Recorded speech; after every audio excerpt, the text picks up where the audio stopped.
Buenos días, buenas tardes, buenas noches, donde sea que nos estén escuchando. Bienvenidos al podcast de Bar Javi. Bienvenidos a septiembre, ya estamos en septiembre. Wow, cómo ha volado el tiempo. Y estamos ya en el noveno mes del año. Sí, sí, pero estamos literalmente creo que a 15 sábados más o menos de Navidad. 15 viernes, 15 lunes, no sé. Creo que este año la Navidad cae es sábado, domingo. No me acuerdo, pero cae en fin de semana, así que van a poder tener las megas farras de este año. Pero bueno, bienvenidos a este episodio. Un episodio en el que volvemos a estar los tres, o no hay inteligencia artificial ni nada, o quién sabe que en 2 semanas se profesiona tan buena que todos somos inteligencias artificiales.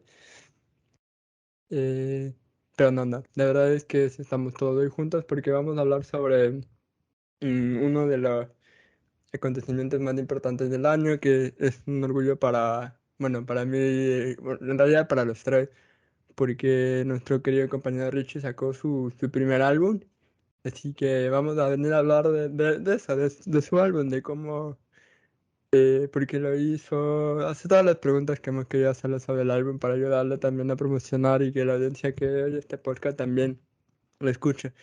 Así que Richie, primero mis felicitaciones por el álbum. Gracias, amigo. En pocas de este podcast es pura propaganda. Y la Fuera verdad, propaganda, no me exactamente. da vergüenza. Cacho, cacho. Eh, sí, o sea, ¿Qué otro es podcast? Todos los podcasts lo hacen, así que no te avergüences. Eso te exactamente. iba, eso te iba a decir, nuestro podcast es una propaganda comunista anarquista desde el día uno. No te avergüences de publicitar tu disco hoy. Ajá, ya después de toda la propaganda que hemos hecho en este punto, ¿qué es propaganda de un disco? Ya no es nada. Pero sí, como dijo el Emilio, saqué mi disco hace una semana más o menos, así que si no lo han escuchado aún, pueden encontrarlo. Se llama Introspectiva. Y está en todas las plataformas típicas de música, así. Spotify, la más común, pero si es que ustedes son Apple Music o Bandcamp o SoundCloud o lo que sea. Es más, espera, tal vez SoundCloud no esté, pero en todas las otras, YouTube incluso. Así que donde sea Vamos a dejar que los busque. links para que le puedan oír también. Sí, exactamente. Iba a hacerte hablar de cada canción y poner 15 segundos de cada canción, pero me pareció mucho trabajo de edición. Fue un verga. De ley, de Y ley. además, Sí como te no tengo los cacho. derechos, un poco difícil. Sí, porque yo he estado tratando de como que compartir en redes acerca de las canciones, más que nada Instagram, ¿no? Que es lo que yo uso eh, para promocionar mi música. Y igual que tú dije, a ver, voy a hacer un post de cada canción y más o menos hablar un poco de eso. Y ya he hecho algunos, pero la verdad es que sí da pereza ya después de un rato. Es más, hoy se supone que tengo que hacer otro, pero es un... Ah, qué pereza. Esto de las redes sociales siempre es importante cuando eres artista, pero es como tener otro trabajo, loco. Y eso que no Todavía hago aprecio tanto. que los artistas grandes literal solo se sientan a grabar y lo está haciendo otra persona. Así que por Claro, eso, tienes todo un equipo, así que se encargue de eso. Y también cuando tuve que hacer lo que es de registrar las canciones, mandar a las plataformas digitales, todo. Yo no había hecho eso antes, pero eso es también toma bastante tiempo y más que nada también hay ciertas cosas que tienes que saber, ¿no? Tienes que saber cuándo es el mejor momento para mandar a que te pongan en playlist, así, para que tu música llegue a otros oyentes, todo. Y había ciertas cosas que eh, yo no sabía, entonces a la final no hice y obviamente ahora ya sé porque ya pasó y como que digamos en Spotify, así por ejemplo, te decían, sí tienes que mandar antes de que salga el disco, pero yo decía, yo mando apenas salga el disco, pero ha sido de mandar antes, así que ya nada. eso. eso de saber qué fecha me hizo recordar como que tipo todos los artistas, creo que cada fin de semana, todos los artistas importantes cada viernes sacan un disco importante y es como que, ¿cómo pongo mi disco en el momento que no saque un disco Dua Lipa, Metallica y Rosalía al mismo tiempo? Para que, no sé, como que no se lo lleven por delante los grandes lanzamientos de otros artistas que tienen más dinero que tú. Así que sí es una labor complicada, la verdad. Queríamos hablar un poco más de eso. Sí, sí. Pero también está José también aquí por si alguien no piensa que José no está aquí. José está aquí. El momento de José con inteligencia artificial está muy pronto de llegar, la verdad. Ahí sí, eh, Sí, cuando se dé sus pronto será vacaciones reemplazado. merecidas, va a suceder. Ajá. Estamos pensando cuál va a ser, pero bueno. Ta- Tarde o temprano Em, nos pasa a todos, José. Somos reemplazados por inteligencia artificial. Qué huevada, estaba tratando de activar la voz de inteligencia artificial para que responda por mí un momento. Pero ya no me vi de ley, sí, todavía estoy aquí. O sea, no sabemos si somos una simulación realmente en este punto de la vida. No creo que podemos negar esa posibilidad, con lo cual todos vendríamos a ser literalmente inteligencia artificial. Pero bueno, quitando las dudas existenciales, la pregunta verdadera es, ¿qué tan sacado del aire fue el proceso? Y la pregunta es, ¿a cuántas personas quisiste matar durante el proceso?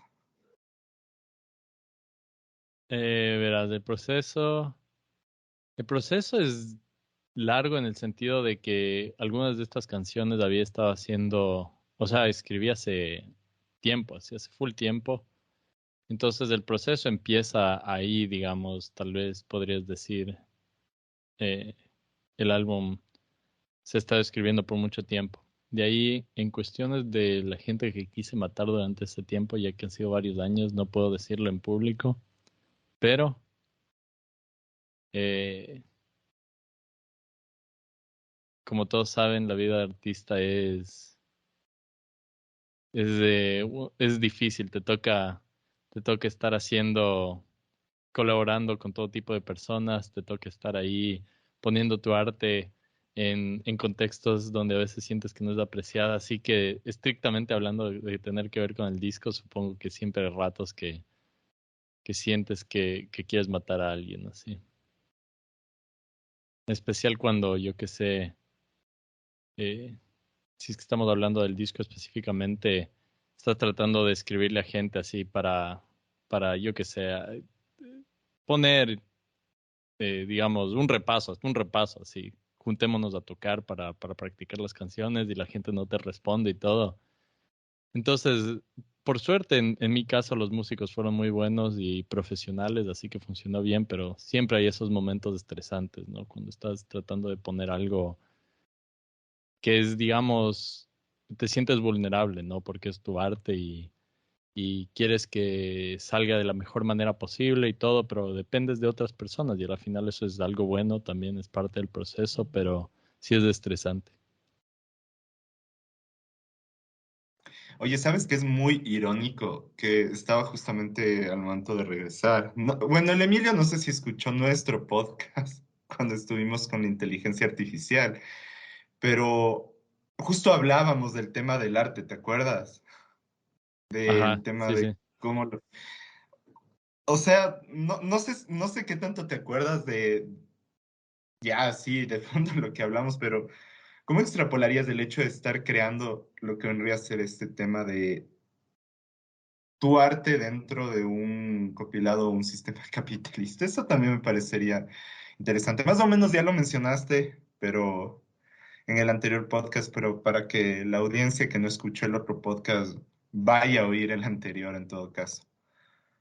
Ajá, es algo de lo que yo ya me he quejado antes, así que si es que están harto de oírme quejarme de capitalismo, entre otras cosas, supongo, este no es el podcast para ustedes, pero específicamente cuando se trata del arte, es frustrante el hecho de que sí hay esta expectativa de que sea algo que se comercialice, que sea algo que genere ganancias y se trate como una mercancía, ¿no? Hasta cierto punto, en el sentido de que la gente espera que se venda y que se venda de manera, digamos, eh, como el disco, ¿no? La gente me ha pedido discos y a la final terminé haciendo, entonces es algo como que, sí, tú vendes tu disco y es chévere y ha sido, en realidad me gustó mucho a la final que sí hice como que un disco físico, un CD, que a la final, al principio no iba a ser porque hoy en día realmente, ¿qué tantas personas escuchan discos así? Yo literal solo puedo escuchar discos en el carro, no tengo un tocadiscos acerca de eso, pero,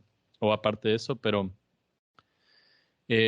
por ejemplo, digamos, tomando eso como un ejemplo bastante concreto, es como que, por suerte, sí he tenido bastante gente que ha apoyado y todo, pero siendo realista, no es que vas a generar muchas ganancias de eso.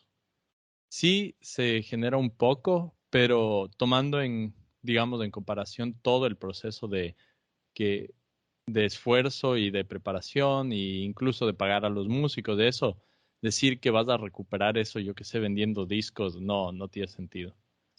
Porque creo que tendrías que vender cada disco a unos $40 tal vez para generar ese tipo de ganancias. Y eso es en parte porque, digamos, estás no compitiendo realmente con otros artistas, como que la gente que va a escuchar mi disco y que va a comprar el disco y todo, digamos, no es como que las mismas personas necesariamente que estarían diciendo, bueno, tal vez me gaste la plata algo en un concierto de John Mayer, ponte.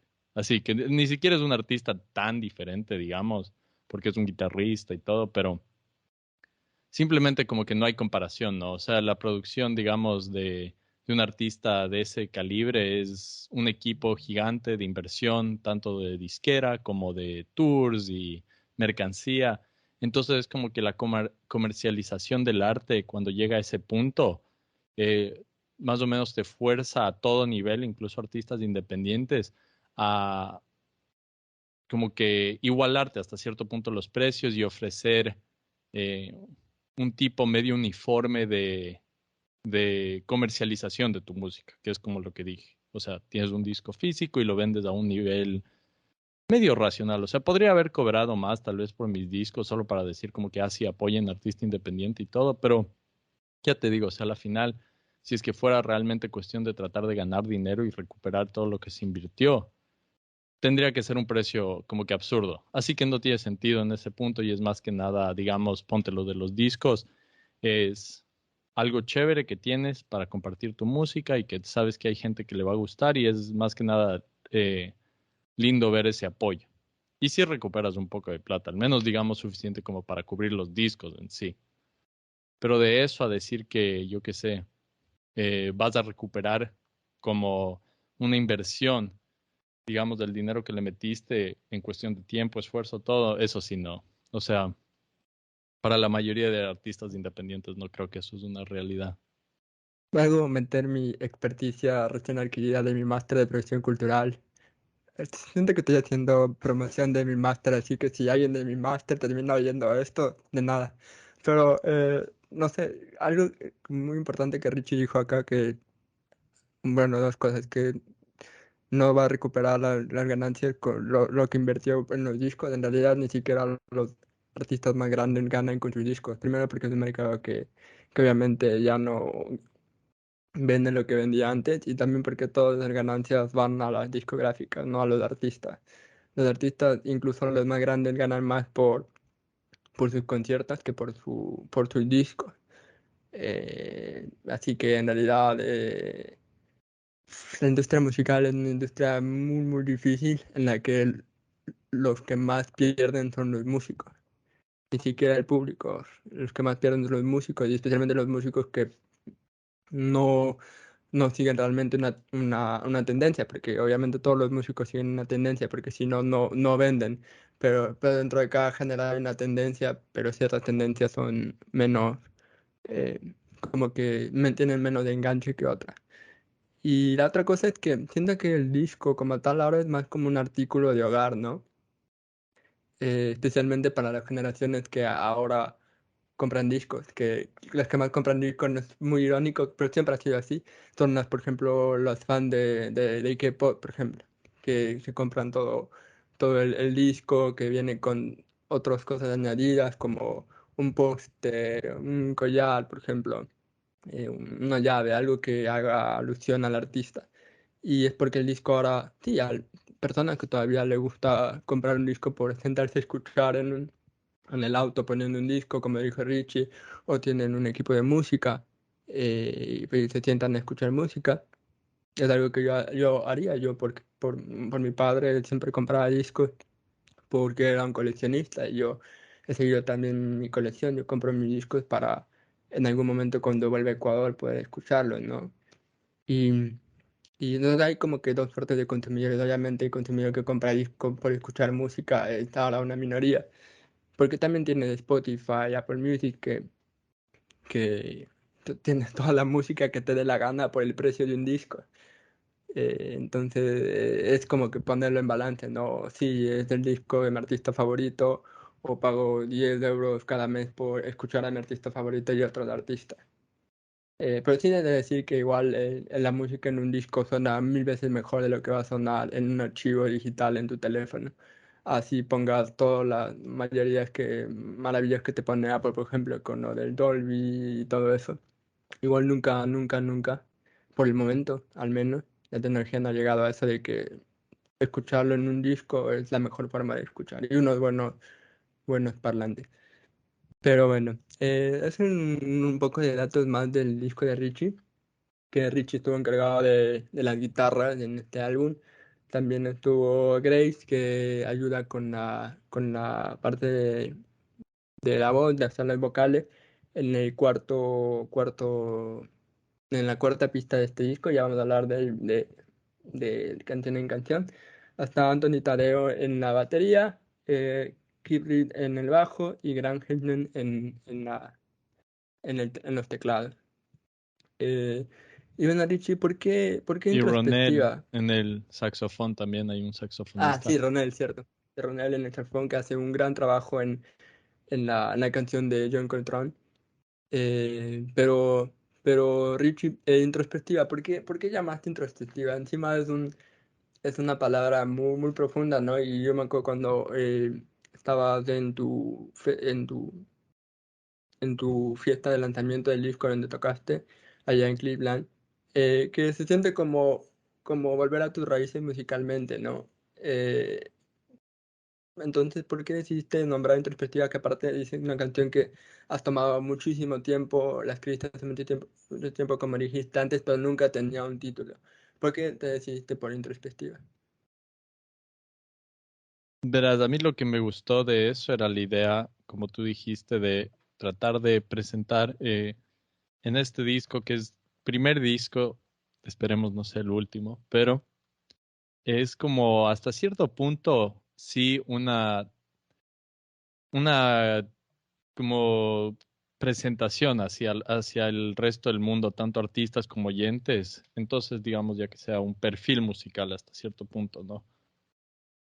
Y quería que ese perfil musical sea una reflexión de los diferentes géneros y artistas que a mí, a través de mi vida, más o menos me han llevado a este punto, ¿no?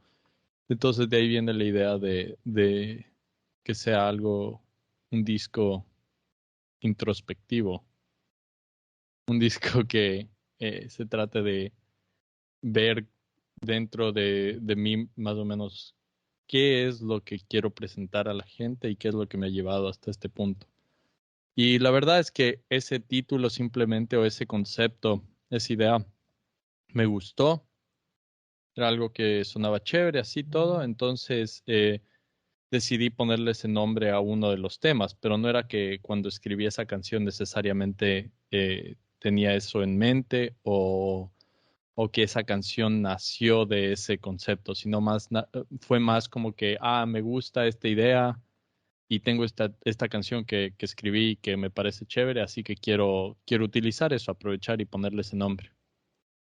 Entonces, la canción en sí no tiene nada que ver con el título más que el hecho de que fue una de las canciones que escogí para poner en el disco y el título realmente es más que nada una reflexión acerca de las canciones, de todas las canciones juntas, todas las que puse en el disco. Entonces de ahí nace esa idea. También van a mencionar que el disco tiene ocho, como dije, ocho canciones, son cuatro originales, si no estoy mal, y cuatro que son, digamos, covers, por así decirlo. O sea, una reinterpretación de Richie y esas canciones. Y entonces la segunda es Blue in Green, que fue escrita por Bill Evans y Miles Davis, que si no saben de jazz, me va a sentir como un el estilista hablando de jazz, como son la mayoría de personas que suelen oír jazz, pero no, Miles Davis es uno de los grandes de jazz.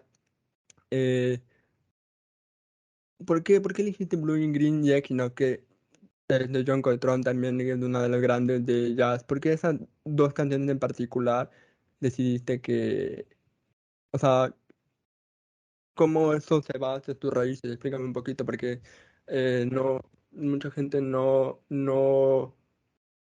oye jazz, por así decirlo, no se oye como, como antes, pero si uno se quiere meter a la música, estudiar un grado en música, por lo general es en jazz, ¿no?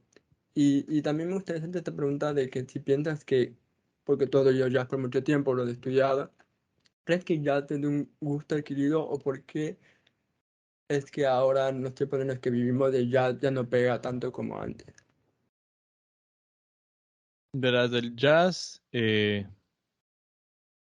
es, como tú dijiste, algo que en general creo que se ha vuelto muy académico y no es que eso está necesariamente mal, ¿no? Porque eh, si es que decimos tradicionalmente en cuestiones de música, el aspecto académico ha sido más que nada de la música clásica, de la música europea, eh, occidental, entonces tener como que otra avenida establecida en la academia cuando se trata de, digamos, en este caso, formalizar un género musical y abrir como que el estudio de la música de manera profunda a otras influencias, me parece algo bueno, dado que el jazz es principalmente una música que nace de el diáspora africano hacia el continente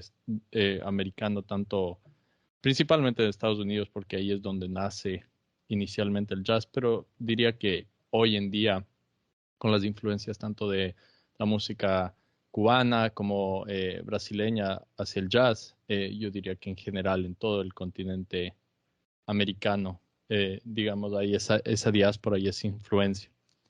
Entonces, por ese lado me parece algo positivo, pero obviamente también hay el aspecto negativo que es eh, cuando una música se formaliza así en la academia, inevitablemente aún tiene ciertas restricciones y digamos, hay ciertos sesgos que existen en la academia. Como ustedes saben muy bien, no es solo en la música, pero es en todo tipo de disciplina académica, ¿no? O sea, el hecho de que esté en una institución formal así significa que tienes otros niveles de restricción y como decimos, o sea, si bien el jazz tiene influencias de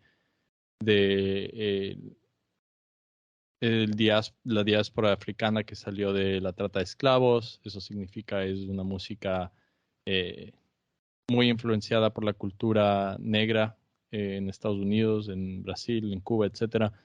Aún así está centrada en Estados Unidos, Nueva York siendo probablemente la ciudad más popular en cuestiones de jazz hoy en día.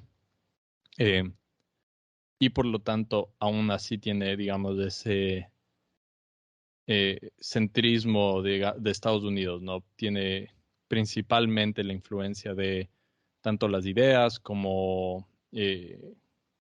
las condiciones académicas de Estados Unidos.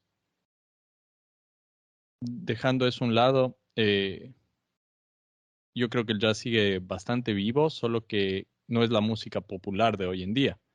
O sea, jazz, por ejemplo, se toca y vas a encontrar prácticamente, yo diría, en todos los países. Y en Ecuador hay una escena de jazz que tiene unos músicos muy fuertes. sale música muy chévere, digamos, o sea, muchos artistas, pero por ejemplo, para tomar uno jazz de roots, ¿no? Que es algo que yo diría no es lo que normalmente te esperarías, ¿no? Especialmente si estás diciendo que el jazz es una música académica, ellos realmente toman una perspectiva mucho más creativa y realmente se siente como que es una propuesta artística diferente hasta cierto punto, ¿no? No es como decir, ah, sí, estás siguiendo todas las convenciones del jazz de la academia, sino, eh, por tomar un ejemplo, me parece que es algo que refleja lo vivo que está la música, el jazz en todo lado, incluido Ecuador. Eh, Aún así, para mí personalmente el jazz sí fue un aspecto académico inicialmente porque yo quería tocar guitarra eléctrica y para tocar guitarra eléctrica, si es que quieres estudiar eso formalmente, prácticamente los programas de jazz son tu opción más fuerte. Puedes obviamente estudiar en conservatorios y hay programas, digamos, de música popular, así, pero para mí fue el jazz, digamos, el programa donde realmente me empecé a esforzar full y que me abrió así las posibilidades de estudiar música. Entonces, en mi caso sí fue algo que empezó estrictamente académico, pero digamos la pasión por el jazz, una vez que lo descubrí todo, me llevó a decir, esto es lo que quiero seguir haciendo el resto de mi vida y tocar más allá de lo académico. ¿Cuál crees que pudiera ser como que, hablando en términos musicales, como que a ti como músico te ofrece el jazz que posiblemente otros estilos de música no ofrecen en términos de creatividad, en términos de la incorporación de ritmos, instrumentos y también cómo aplicaste? Porque como tú dices, tiene su historia que se remonta a África y no es solo que el jazz básicamente es como que un género musical que es como primal, como original versus cómo se desarrolla el resto de la música, sino que también tú mencionabas en el live que cuando presentaste el disco que también incorporaste ritmos mucho más latinoamericanos. Entonces quiero saber cómo el jazz es como que un lienzo tal vez un poco más versátil a la hora de construir las canciones versus otros géneros musicales.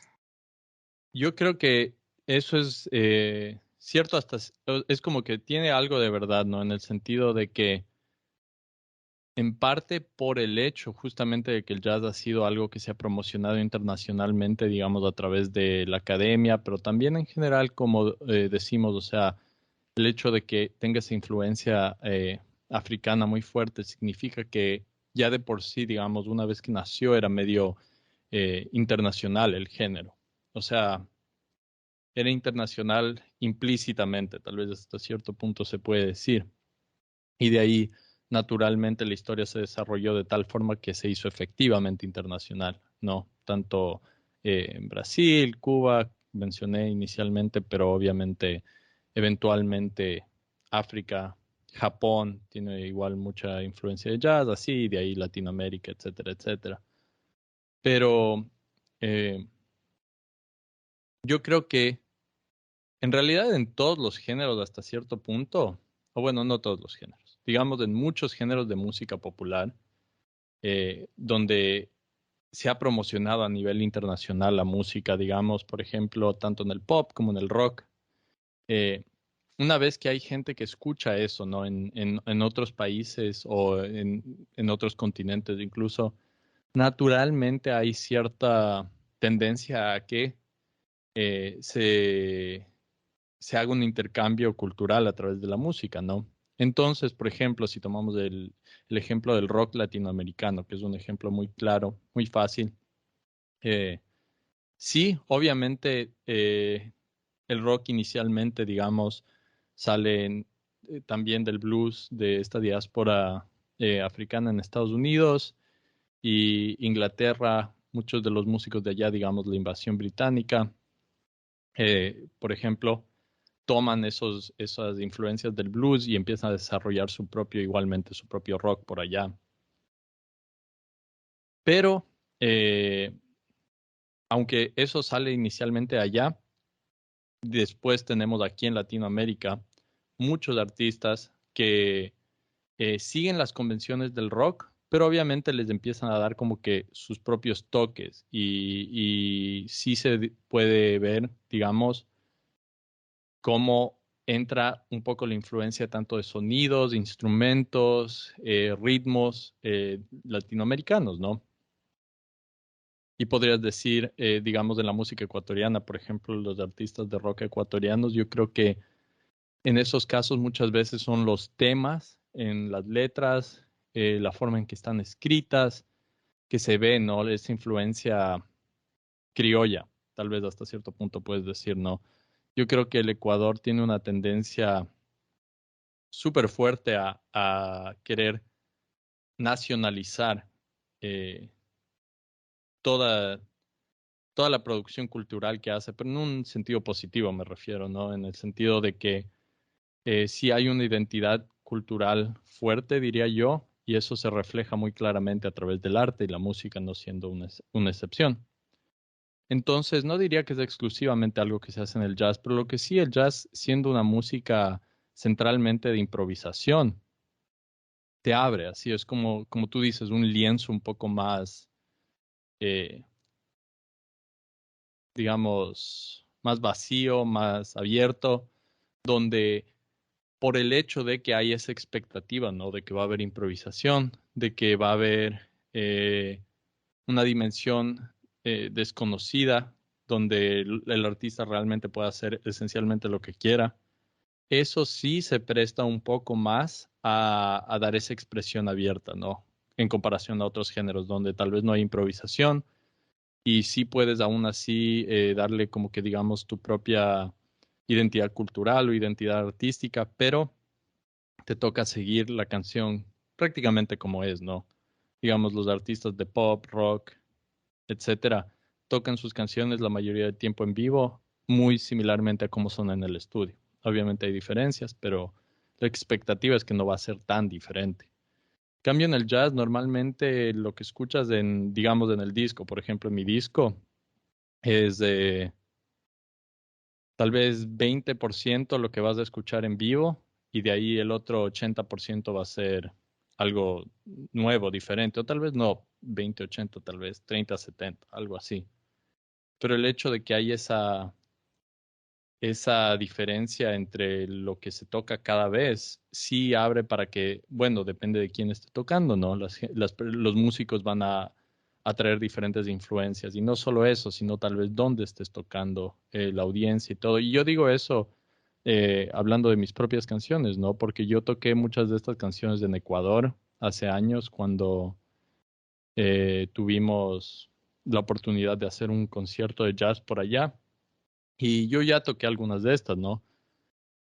Entonces, en ese concierto, en ese contexto específicamente, sí estaba pensando yo, bueno, quiero hacer que la audiencia, el público, ¿no? La gente que me va a estar escuchando, se pueda relacionar a estas canciones más. Entonces, quiero incluir más material que sea como que familiar para la gente de Ecuador y de Quito específicamente. Interesante, interesante. Espérate, este Pinzón está... Iba a preguntar algo. Dale, No, Pinzón. no, estaba pensando si que tú ibas a preguntarle algo o le preguntaba yo. Pero bueno, la cuarta canción de este disco, que sería la mitad del What We Have, que es una canción que Grace la escribió, las letras. Grace es la esposa de Richie, hemos hablado mucho de Grace en el podcast a veces. También sacó un disco el año pasado, eh, que también lo hablamos, también lo pueden streamear obviamente. Rich, habías comentado en tu fiesta de lanzamiento que esta canción nació de la banda universitaria que tenían, que era Radioactive. A mí me resulta muy divertido y muy fascinante cuando un artista coge algo que hizo en sus épocas tipo secundarias o universitarias y hace una reinterpretación de una forma más madura. ¿Qué es lo que decidiste cambiar cuando el What We Have original al What We Have que terminaste grabando en tu disco?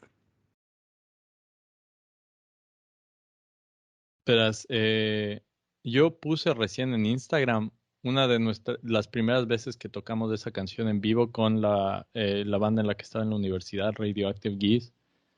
Y yo no había visto ese video hace años, o sea, probablemente desde que tocamos, que decían de ser aunque sea tal vez unos 5 años, 6 años, y eh, me sorprendió que era mucho más rápida, mucho más rápida cuando la tocamos la primera vez.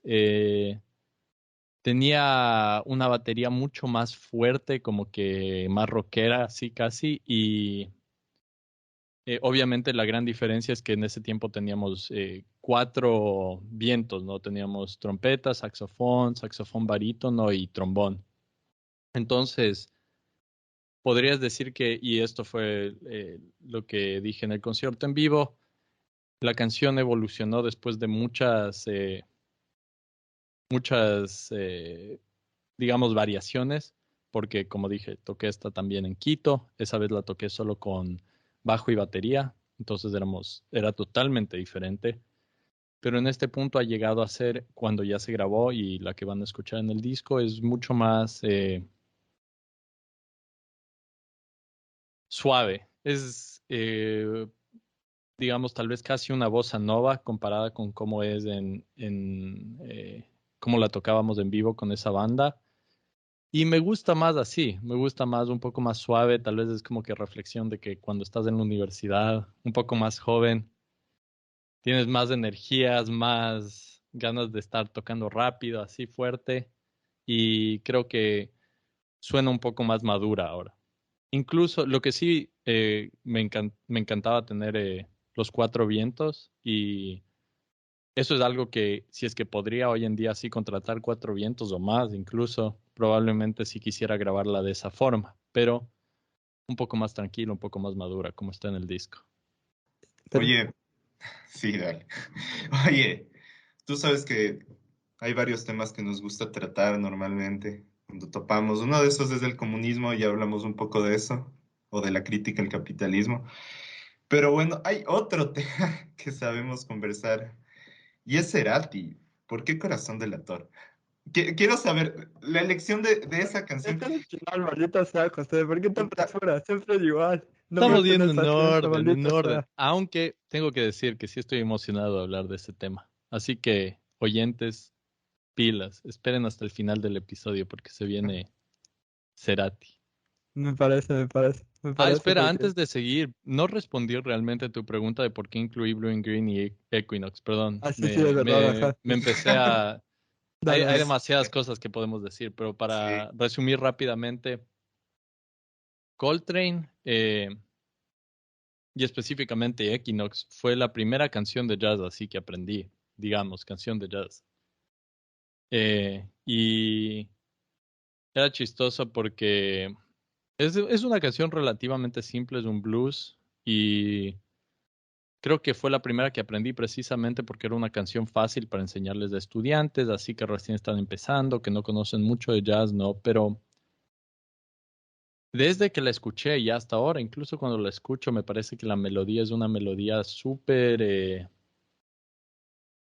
orgánica, sí, orgánica en el sentido de que se siente auténtica. Me parece que es una canción que incluso para Coltrane tal vez es un poco, es bastante reservada, pero te da esa posibilidad, ¿no? O sea, tiene esa posibilidad de abrirse, precisamente porque no es demasiado complicada ni nada, sino es casi como una idea que te dice, esta es Coltrane, sí, pero no es un Coltrane que está, digamos, ya en la época súper exploratoria, súper modal, así, de su carrera, sino es un Coltrane eh, que te dice, a mí al menos, cuando escucho esa canción, puedes hacer lo que tú quieras, así es como que sí es Coltrane, pero te está abriendo las posibilidades. Entonces, hasta ahora me encanta esa canción y escribí un arreglo que más o menos quiere reflejar a Coltrane aún, pero no, no es algo que está cerrado. Es difícil de escribir, tal vez es una experiencia un poco personal hasta cierto punto. Pero para mí lo que quise hacer con esa canción era hacer un tributo a Coltrane, pero que se sienta fresco, nuevo, diferente, un poco más contemporáneo, moderno hasta cierto punto. Y de ahí, Blue and Green, similarmente es una canción de esa época modal temprana, perdón, como que el periodo de los 60 cuando estaba empezando a abrirse campo la música modal en el jazz y simplemente es una melodía hermosa y o sea, ese es un tema que todos los músicos de jazz conocen, es igualmente muy popular, eh, pero el hecho de que es, como dije, una melodía hermosa y unos acordes relativamente simples, pero también como que digamos abiertos, que tienen eh, suficiente campo de interpretación dentro de lo que es la canción en sí. A mí me inspiró a tomar ese ritmo que es, yo lo describo como el ritmo de la chacarera, pero realmente es un 2/3 que escuchas en todo tipo de música, música latinoamericana, sí, pero honestamente probablemente música de todo el mundo, ¿no? Y probablemente más que nada viniendo de la diáspora africana, como dije. Entonces, fueron ambos temas una buena forma de incluir esa tradición del jazz más, no académica, pero más tradicional hasta cierto punto, ¿no? Pero aún así darle mi propia expresión, que era prácticamente de lo que se trataba todo este disco, ¿no? Entonces es mi forma de decir, sí, el jazz me ha formado mucho y quiero hacerle un tributo que muestre lo que soy como yo como artista, pero aún así siguiendo la tradición del jazz.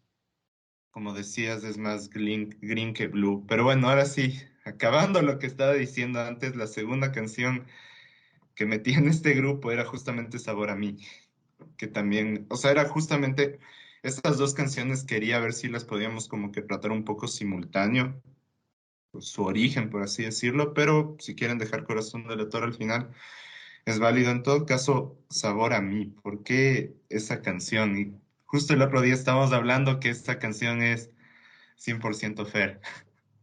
Literalmente es la canción que pasa tocando el hermano menor del Ricky. Sí, en esa sí le tengo que agradecer al Fer por... obviamente esa canción yo había escuchado antes porque es una canción tan popular, es un clásico de la música Y latinoamericana tiene full igualmente. versiones. También Tiene, tiene ajá, tiene full muchas versiones de versiones y interpretación. aún así yo nunca tuve interés en aprender la canción hasta que él aprendió y estaba tocando en todas las reuniones familiares, etcétera, etcétera. Y es un tema igualmente muy lindo, una melodía hermosa. Álvaro Carrillo, que es el compositor, es alguien que yo no conocía hasta que decidí incluirlo en el disco y después me di cuenta que el man tiene tantos temas súper buenos. Así que fue en general, digamos, una forma tanto para mí de acercarme más al folclore latinoamericano y a la música latinoamericana en general, como para digamos, compartir ese aspecto de cierta forma en el disco, ¿no? Y específicamente esta canción, lo que a mí me atrayó mucho, que es igualmente con Corazón Delator, es la letra. Y la letra obviamente es una letra romántica, especialmente acompañada de la música original, pero yo creo que tiene un aspecto medio, tal vez podrías decir macabro, medio oscuro, ¿no? Porque sí creo que es una canción que se trata acerca del amor después de la muerte. Y no es necesariamente eso lo que le hace macabro oscuro, pero incluso decir sabor a mí, ¿no? Y eh, déjame buscar la letra exacta porque eh, no Estaba quiero justo en decir esas cosas que no mismas, son así que la tengo exactamente. aquí si quieres, a la Sí, letra. No. yo mismo voy a buscarla aquí para tener enfrente. Vaya, Pero vaya, vaya a decir nada muy rápido que algo que yo no sabía que me enteré cuando estuve viendo, porque Richie pasó, que Luis Miguel tiene una de las versiones más famosas de esa canción que salió en uno de sus discos. Así que seguramente las personas que tienen la edad de nuestros padres o que les gustó a Luis Miguel probablemente habrán escuchado una versión de esa canción que de Álvaro Carrillo, que es de Luis Miguel. Así que sí es una canción bastante conocida. Claro, ajá, la Sí, versión de Luis Miguel es súper, súper famosa. también Eh, una banda colombiana tiene una versión, Monseñor Periñón, que es en cambio por la que yo le conocí originalmente hace unos años. Que me ajá, parece, esas son versiones un poco más contemporáneas. Obviamente la de Señor Periñón, pero también la de Luis Miguel es relativamente contemporánea, ¿no? De los noventas. Y de ahí creo que los Panchos tienen una de las versiones más populares, que es, digamos, más de las clásicas, pero ajá, eh, es una canción súper reinterpretada, sí, realmente. y es por lo que es tan buena y por eso dije, bueno, quiero también pegarle tributo, pero no sé, lo que yo decía es, por ejemplo, las partes de... eh, pero allá, tal como aquí, en la boca llevarás sabor a mí, que obviamente es referencia al amor que se comparte en la vida, todo, pero eh, creo que hasta cierto punto no puedes necesariamente saber eh, quién es la persona que, o sea, obviamente ambas personas podrían estar vivas aún y decir eso, pero a ratos, digamos, parece que es el narrador o la narradora, él lee lo que sea, narrador, narrader, la Le persona narradé. que, ajá, la persona que ya no está aquí, o en otros momentos parece que es la persona a la que el narrador le está hablando. Entonces, si negaras mi presencia en tu vivir, bastaría con abrazarte y conversar, tanta vida yo te di que por fuerza tienes ya sabor a mí. Entonces, palabras como fuerza, decir si negaras mi presencia en tu vivir, me parece que hay ahí hasta cierto punto esta idea de, eh, sí, o sea, claramente hay un amor ahí, pero también hay hasta cierto punto la duda, ¿no? De si es que realmente sigue después de la muerte, ¿no? Ya sea, si es que quieres imaginarte a un fantasma diciendo este tipo de cosas, ¿no? Alguien que ha muerto y que está viendo a la persona que vive como que seguir con su vida y decir ese tipo de cosas, o a alguien que le está hablando a alguien que ya pasó y decir como que por fuerza tienes sabor a mí, ¿no? En la eternidad. Es también algo medio fuerte. Eh, Después decir como no pretendo ser tu dueño, el hecho de decir como que ser tu dueño también, ¿no? Es ya de por sí una declaración bastante fuerte, ¿no? Me parece interesante también la parte de decir soy tan pobre, ¿qué otra cosa puedo dar? Porque viene también un poco, digamos, del aspecto socioeconómico a la letra, pero creo que en general es más que nada solo una forma divertida, ¿no? De poder abrirte musicalmente y en mi caso decir, ¿sabes qué? En vez de asumir que es simplemente una canción súper romántica y todo, ¿qué tal si es que piensas acerca de esta historia de otras maneras, ¿no? De otras posibilidades. Como decir, ¿qué tal si es que no era realmente un amor reciprocado? ¿Qué tal si es que esta persona simplemente está más o menos imaginando ese tipo de cosas, ¿no? O es un amor que terminó y es un intento de decir como que, ah, sí, obviamente sí, pero es más que nada algo que se impone, algo fuerte, ¿no? Y hasta ahí en ese punto creo que realmente puede volverse medio macabro la interpretación. El chico de las poesías con Pero tú le ustedes, darías aquí la misma. presente. Chica, las poesías. ¿Qué cosa pinzón? ¿Qué crees? Que tú, o sea, tú le darías la misma interpretación a la letra o preferirías darle otra interpretación, digamos. O sea, musicalmente obviamente la diste, pero o sea, personalmente la ves de la misma forma. Musicalmente, yo tomé la letra de manera oscura, macabra, como quieras ponerle, y por eso ahora cuando la escucho no puedo sacarme de la cabeza esa interpretación hasta cierto punto. Tengo esta duda, ¿no? De si es que le vas a decir a alguien si negaras mi presencia en tu vivir, si es que simplemente podría abrazarte, si es que simplemente podríamos hablar, yo sé que cambiaría eso, ¿no? Pero es la pregunta de ¿realmente cambiaría eso? O sea, no sé, hasta cierto punto, especialmente tomando en cuenta que el compositor original sí era un hombre, ¿no? Álvaro Carrillo, y obviamente no conozco de su persona, él como persona no puedo decir nada, bueno o malo, pero incluso tomando en cuenta, digamos, el contexto de femicidios, ¿no? Que suceden en el Ecuador mucho, ese concepto de amor obsesivo, ¿no? Y hasta posesivo en cierto punto y decir como que no pretendo ser tu dueño. Pero entonces, ¿por qué tienes que decirlo, ¿no? Hasta cierto punto. ¿Por qué tienes que dar esta explicación de todo esto y decir que, ah, sí, o sea, estás negando mi presencia en tu vivir, pero bastaría con que yo te abrace y que hablemos de esto, ¿no? No sé, eso a mí hasta cierto punto me da al menos como que me dice, sí, aquí puedes interpretar de maneras nuevas. Más que nada porque es una canción que sí, se escribió hace bastante tiempo y como todos sabemos, tanto el concepto de amor como de relaciones ha cambiado mucho desde ese entonces. Y no digo que la canción, ah, sí, cancelen o nada de eso, para nada, sino lo que yo estoy diciendo es como que una canción tan hermosa, sí, que sí lo es y que se escribió hace tiempo, el hecho de que siga siendo popular y que siga en nuestra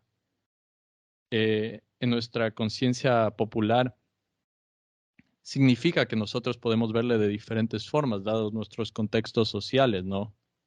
Y cómo cambia la sociedad y la música en sí. Entonces, algo por ahí más que nada. Que cae. Me recordó un poco esto, lo que tú dijiste a todo el tema alrededor de Every Breath You Take. Ujú. Justamente esta interpretación del amor más obsesivo. O sea, Ajá, sí, o sea, es de eso. Y creo que tal vez incluso hay gente que ha hecho algo similar con esa canción también. No estoy seguro, no te puedo decir de una, pero se me hace que sí. Porque justamente porque eso es medio como que, ah, sí, qué extraño, qué acosador, tipo. Pero no sé, o sea, incluso podrías decir como que eh, el hecho de que llevarás, ¿dónde está? ¿Dónde está? Pero allá tal como aquí en la boca llevarás sabor a mí, o sea, eso podría volverse incluso una representación si es que estás tomando esta perspectiva de, bueno, imagínate el lado oscuro o macabro de esta canción, yo que sé, hacer referencia a, a vampiros, a zombies, a criaturas que llevan esta idea, ¿no? De sabor de la otra persona al más allá, algo así. Entonces simplemente es una forma de creativamente decir qué más puedes ver en estas letras. Y es lo mismo que haces con la música, ¿no? O sea, digamos, la melodía de esta canción es hermosa y cuando estás escribiendo la música yo dije, ¿qué más escucho, ¿no? Alrededor de esta melodía. Y de ahí sale la reinterpretación musical también.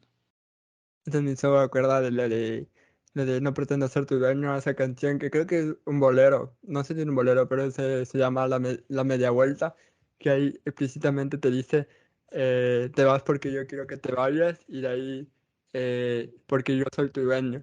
Entonces sí, o sea, la música de esa época era bastante machista, un poco momento de que lo aceptemos, de que, o sea, a mí me resulta muy curioso como todo en lo que se refiere a música, artistas, porque nadie es perfecto, pero mucho se ha cancelado mucho últimamente artistas porque es machista y todo eso, y no hace falta decir que obviamente hay que condenar ese tipo de acciones, pero es como que en la música todos los artistas han sido así, o sea, por ejemplo, Chet Baker era un cabrón y tiene muchísimas canciones que son muy, muy machistas. Y a veces sí, la música puede reflejar al artista, ¿no? Em, también, por ejemplo, John Lennon también con su primera esposa era un cabrón. Y es como que, no sé, o sea, siento que a los artistas más antiguos les dan un pase porque fueron tan importantes y como que ya están muertos, entonces se lo deja ahí. Pero acá somos un poco más fuertes y obviamente con razón, pero siento que en lo que se respecta a la música no deberíamos verlo tanto de esa manera como una extensión de la personalidad de esa persona, sino más bien como su genio creativo, por así decirlo, que hilo con la conciencia de que nosotros nos podemos separar y verlo con la perspectiva de representarlo de una forma que lo que significa a nosotros y ser conscientes de que ese significado no sea realmente un significado violento. Entonces, creo que es más un trabajo personal de cómo asumir las cosas que nosotros vamos consumiendo de cierta forma. Espero que se haya entendido, pero bueno. Tal vez un Em, poco, sí. la verdad que sí. Am, las otras dos siguientes que voy a hablar son, antes de irnos a Corazón del Actor, son dos originales de Richie y para mí personalmente mi favorita del disco que es Take Two, pero está Wolverine, que es la sexta, y la séptima que es Take Two, que personalmente es mi favorita.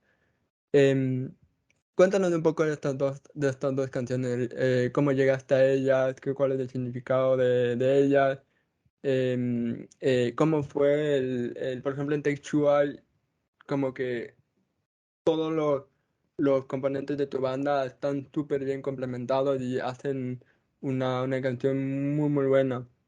Entonces, explícame cómo fue el proceso para estas dos canciones. Espera, yo quiero preguntar algo además de Take Two y es algo muy estúpido es si tiene que ver algo con Take Five. Perdón, es que tenía que preguntar eso. Es Ok, una ahora buena sí. pregunta, la verdad. A ver, primero el contexto, la historia de las canciones. Esas dos son canciones relativamente nuevas en comparación a muchas de las otras que están en el disco, en el sentido de que ya sea arreglo o composición original, hice mucho más cerca a que salga el disco.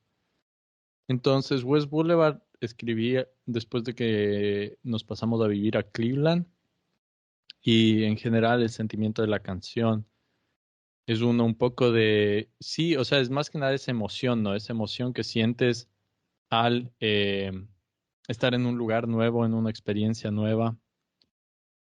Y es en general positivo, ¿no? O sea, estás diciendo, estás en un nuevo lugar, una nueva experiencia, como que estás en una nueva etapa de tu vida positiva, algo bueno ha pasado, algo bueno ha cambiado. Pero digamos del otro lado de la moneda en esa canción es que incluso en esos momentos te estás despidiendo de cosas normalmente, ¿no? Puede que sean cosas buenas, malas, pero es un recordatorio, ¿no? Del paso del tiempo y de que en general siempre en la vida nos estamos moviendo hacia adelante, o sea, no puedes dar un paso atrás realmente. Entonces, hay ese aspecto que es un poco nostálgico en la canción, es un poco triste, incluso en esos buenos momentos. Entonces, ese fue el sentimiento detrás de esa canción. Y de ahí, Take Two. Igualmente escribí ya estando aquí en Cleveland y esa era un tributo, digamos, a las influencias de rock un poco más, específicamente Radiohead, Nirvana, porque son bandas que toqué bastante antes de meterme en el jazz así del todo y también sigo escuchándolas hoy en día, ¿no? Entonces fueron influencias mías en la guitarra que quería encontrar una forma de incluirlas, pero eh, obviamente tomando también lo que ya he eh, consumido de jazz, ¿no? Entonces, igualmente hay grupos de jazz como el de Chris Potter, que es mucho más enfocado en el funk y es medio una mezcla, tal vez hasta cierto punto, entre esas dos cosas. Funk y rock, medio de los 90, tal vez podrías decir. Eh, y el nombre de la canción, verás, Take Five, el nombre de esa canción viene del hecho de que está en 5 cuartos. Entonces, es más o menos como que cuando dices take five es como que tómate un descanso, ¿no? Es algo que, una forma de hablar aquí en Estados Unidos dices take five, tomémonos un descansito. Pero también obviamente la canción está en 5 cuartos, entonces estás diciendo take five, ya. Chistoso, jaja. En mi caso era medio similar en el sentido de que Take Two tiene 2 acordes, más o menos. La canción en realidad es modal y creo que solo tiene como que un centro modal realmente, pero está construida en base a 2 acordes. Entonces por eso le decidí poner Take Two. Pero cuando todos estábamos bromeando, de igual cuando estábamos grabando el tema, porque Take Two es como decir toma dos, entonces todos decían, esta canción, ¿qué pasa si es que a la primera toma ya la completamos? Entonces tienes que cambiarle el nombre porque no hay Take Two. Entonces supongo que sí era una broma, así también un poco con palabras. José, solo pasa a decir que el comentario siguiente y Corazón del Actor son todos tuyos. Así que, dale. No, ya dije gran parte. Simplemente que siempre es divertido hablar, creo que de Soda Stereo y de Cerati y no sé, en general, creo que sí lo diré, para América Latina en general, lo que representa Cerati y Soda Stereo es algo muy grande. Es algo grandísimo y creo que tú hayas rendido un tributo a esta imagen, a lo que es el artista, a lo que es la banda en sí, es algo muy genial. Aparte que la versión es increíble, la reinterpretación de la canción es espectacular realmente. O sea, Gracias, gracias. es un digno tributo y no sé, también creo que Cerati marca mucho a los músicos en general, aquí en América Latina en general y Soda Stereo. Es como uno siempre comienza aprendiendo a tocar guitarra, posiblemente con una canción de Soda Stereo, con música ligera, que es lo más fácil. Bueno, también tienes Lamento Boliviano, que son como las canciones más meme que tenemos acá en esta parte. Y, pero bueno, en todo caso, ¿por qué Corazón de la Torre? Una, Ese sí es el chico de las poesías, loco, Cerati. ajá, es Eh, el original chico de las poesías. ajá. O sea, y en general, obviamente los que me conocen saben que Soda Stereo es una banda que sí me gusta mucho y obviamente Cerati también como artista, en general su música me gusta mucho. Y como tú dijiste, José, me parece que podrías decir en general un artista muy influyente en todo tipo de música latinoamericana. Y cuando estaba acabando el disco, digamos, originalmente creo que tenía como unas 9, 10 canciones, así que estaba pensando en grabar. Y siempre hay canciones que no llegan al disco. Eh, Incluso hay una canción que se llama Nube, que fue escrita para Nube, que no llegó al disco, pero existe. Tal vez algún día se grabe. Pero en fin. Entonces estaba viendo así, más o menos decía como que ya estas son las canciones que quiero grabar, pero sentía que faltaba algo, decía como que no sé, no me convencen las otras que tengo así que podría grabar. Y sí había ese aspecto de, como dije, tratando de poner todas las influencias juntas y decía, aquí falta, yo creo, algo que represente, ¿no? Como que el rock latinoamericano, obviamente teniendo a Sabor a mí, eso era ya un tributo un poco a la música latinoamericana, igualmente en Blue and Green teniendo ese ritmo como de chacarera más o menos. Eh, estaba, estaba trayendo esas influencias, pero sentía que eran influencias un poco más como sí, clásicas, música tradicional. No era necesariamente lo que a mí me había inicialmente atraído, ¿no? Digamos, o sea, por ejemplo, Björn Borg es otra banda que me encantó todo el tiempo en Ecuador, así, desde que estaba tocando la guitarra. Entonces sentía que faltaba algo por ahí, ¿no? Algo de ese rock eh, latinoamericano que me ha influido tanto. Entonces dije, capaz una canción de Soda podría ser buena, sí. Y estaba tratando de decidir si es que había alguna canción que se prestaría, ¿no? A ser reinterpretada de esa manera. Entonces me puse a escuchar así y hay en realidad yo creo que muchas canciones de Soda que podrían interpretarse así, o no solo de Soda, pero de Cerati también. Eh, pero a la final creo que de nuevo fueron un poco las letras lo que más me gustó, no necesariamente que más me gustó, pero lo que realmente me terminó convenciendo de hacer Corazón Delator, porque yo creo que la letra de esta canción es igualmente así, chico de las poesías al máximo, así. Y creo que también tiene un poco de eso de que se puede interpretar de diferentes formas, ¿no? Pero en general la canción de Corazón Delator se trata de eh, precisamente que tu corazón te late. Y es haciendo referencia a la historia de Edgar Allan Poe, ¿no? Del corazón delator, que en ese caso se trata de que el man se vuelve loco y prácticamente eh, termina delatándose a la policía porque escuchaba el corazón, ¿no? Del man que había matado, que supuestamente estaba ahí en la casa. Pero en el caso de la canción de Soda, eh, Cerati está escribiendo, ¿no? De cómo su corazón le delata acerca de los sentimientos que tiene por esta persona, ¿no? Bueno, por esta mujer, en su caso. Eh, y no sé, simplemente hay tantas letras ahí adentro que me parecen súper, súper buenas. Especialmente, yo qué sé, hay algo oculto en cada sensación. Ella parece sospechar, parece descubrir en mí que aquel amor es como un océano de fuego. Simplemente son letras súper, súper, súper buenas, de mi opinión. Un suave látigo, una premonición, dibujan llagas en las manos, un dulce pálpito, la clave íntima. Entonces, todo eso eh,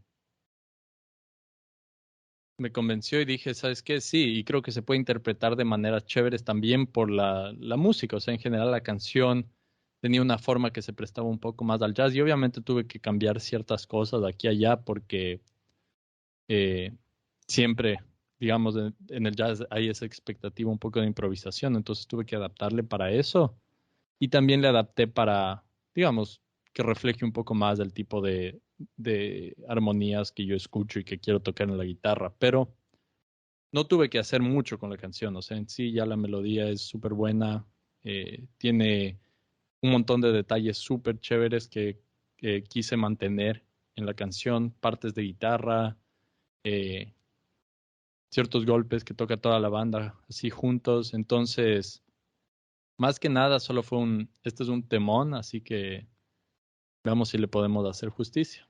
Esa fue la idea detrás de ese. Y sí le hiciste justicia. De hecho, voy a llevarme esta canción a Buenos Aires y hacerles oír a los argentinos cuando esté por allá. Sí, ve, por favor, difúndela por allá. A mí me da mucha curiosidad, por ejemplo, en estos temas latinoamericanos de tipo Sabor a mí, Corazón Delator, y toda tu banda es de allá. Entonces, ¿cómo hacer pasar de esa canción a ellos que no saben español? Tal vez decir todo esto que nos has explicado, y cómo pasarlo musicalmente. ¿Es suficiente que ellos sepan la melodía para poder interpretar la canción de esta forma y que salga tan bien? Verás, te cuento algo súper chistoso y interesante. No sé exactamente qué significa, pero cuando llevé Corazón Delator, digamos, al repaso todo, ellos no habían escuchado la canción, la original de Soda, ni nada, y yo hice como que un demo así en la casa, más o menos de cómo quería que suene, pero no eran demos muy buenos porque es con loops así de instrumentos digitales, cosas así, entonces no suena bien, pero en fin, era más o menos para que tengan una idea de cómo era la canción. Y el baterista, una vez que ya empezamos a tocar la canción todo, por alguna razón, empezó a tocar la batería casi, casi igual a como es en el tema original. Entonces, cuando parábamos así el repaso, yo le pregunté, ¿tú ya habías escuchado la canción como que la original? Y el man, no, yo nunca he escuchado, así medio escuché el demo que mandaste y ya. Y en el demo la batería era diferente al original. Pero no sé qué fue exactamente, o sea, tal vez era coincidencia, no más, ¿no? Pero el man, como que esa parte de batería de Soda originalmente estaba ahí, o sea, él estaba tocando eso. Y a la final no es ni siquiera cómo quería que él toque la batería, a la final cambiamos de eso y todo.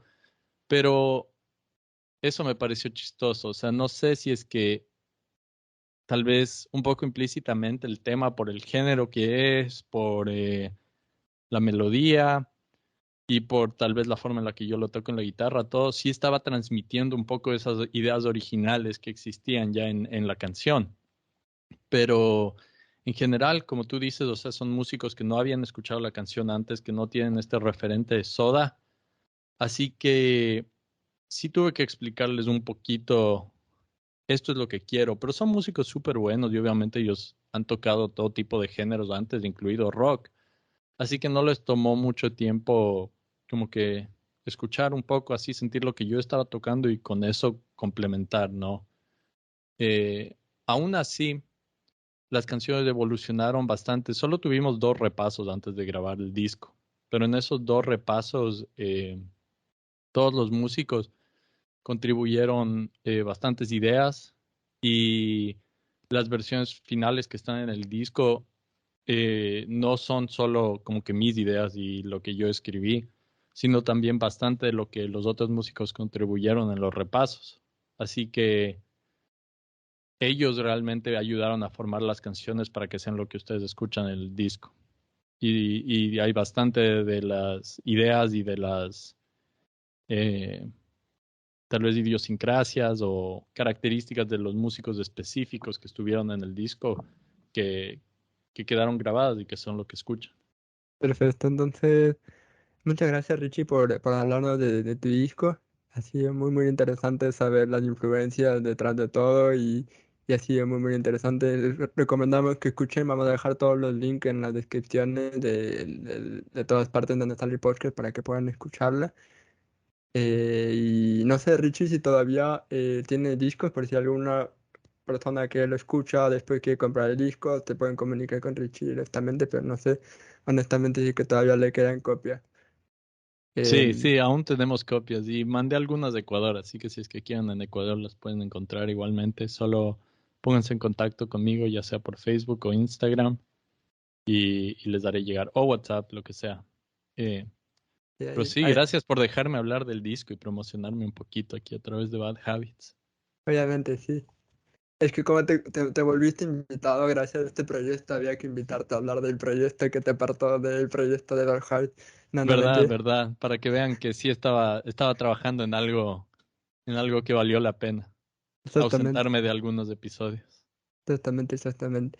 Voy a cerrar con la pregunta random, obviamente, que todos vamos a tener que responderlas todas, pero como hemos hablado de música, de jazz, todo este episodio, te gustaría que recomendemos a la audiencia un disco y una película de jazz como para beginners, tipo Beginners for Dummies. Así que yo, película, voy a decir a La La Land, porque seguramente la han visto y pues, una de las películas jazz por excelencia, si no la más. Y un álbum para... em, creo que me voy a quedar con... ¿Dónde está? Con Chet Baker Sings, porque me parece que es un poco más pasable para alguien que empieza, tiene un poco de letra, sigue cantando, es un poco más fácil para alguien asumir voz y complejo y después puede ayudarte a más bien solo buscar un jazz más complejo, tipo... Así que yo me quedaría con esas dos. Bueno, yo no voy a recomendar una película, sino una serie. Enrique ya sabe cuál voy a recomendar. Cowboy Bebop. No es que trata directamente del jazz, pero obviamente es una introducción espectacular a lo que es el jazz realmente. Textualmente te induce al ser la banda sonora principal de uno de los animes más importantes que ha habido, parte de creo que la segunda ola del anime que hubo y uno de los animes más populares de la historia realmente. Y simplemente es espectacular como historia. Y de ahí no sé, obviamente les recomiendo que escuchen el disco de Ricky, respectiva. Y, o sea, algo que siempre me pareció interesante como introducción, tal vez no tan directa por cómo es su música realmente, pero tal vez algo de Nina Simone en sí, el álbum I Put a Spell on You. Me parece algo bastante, tal vez digerible. Ahora también puedo darles un jazz experimental, que es el de, ¿cómo se llama este saxofonista? McKillan, ¿te acuerdas que le vimos en el Jazz Fest? No me acuerdo, siempre me olvido el nombre, pero el tipo es un jazz experimental. Donny McCaslin creo que es. Ajá. Donny McCaslin, ajá. No sé, simplemente el tipo está loco realmente. Pero eso ya es algo demasiado hardcore, diría yo. Ajá, Eso ni se acuerda, perdón, Richie. Una vez, creo que fue contigo, José, que fuimos a las 8:30 a ver un documental de un artista que creo que tocaba jazz y era como que uno de los documentales musicales más psicodélicos que he visto en mi vida. Fue el Y documental más psicodélico. ¿De quién era? Fue no me espectacular. acuerdo, pero wow. Pero en todo caso, vean Cowboy Vivo, está en Netflix. Hicieron un live action que no vale la pena, pero miren la serie original, el anime original. Es muy bueno. Bien, bien esas recomendaciones, ¿ah? A ver, en vez de película, les recomiendo tal vez medio es libro, medio es historia corta, como quieran decirle, que es El Perseguidor de Cortázar.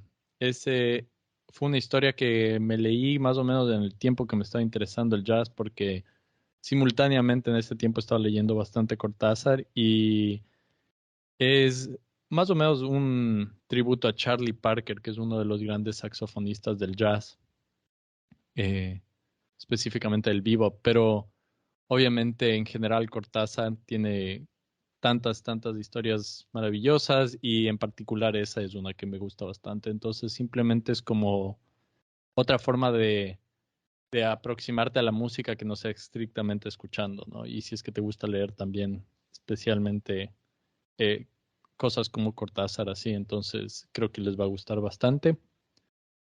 Y de ahí en cuestiones de discos, mm,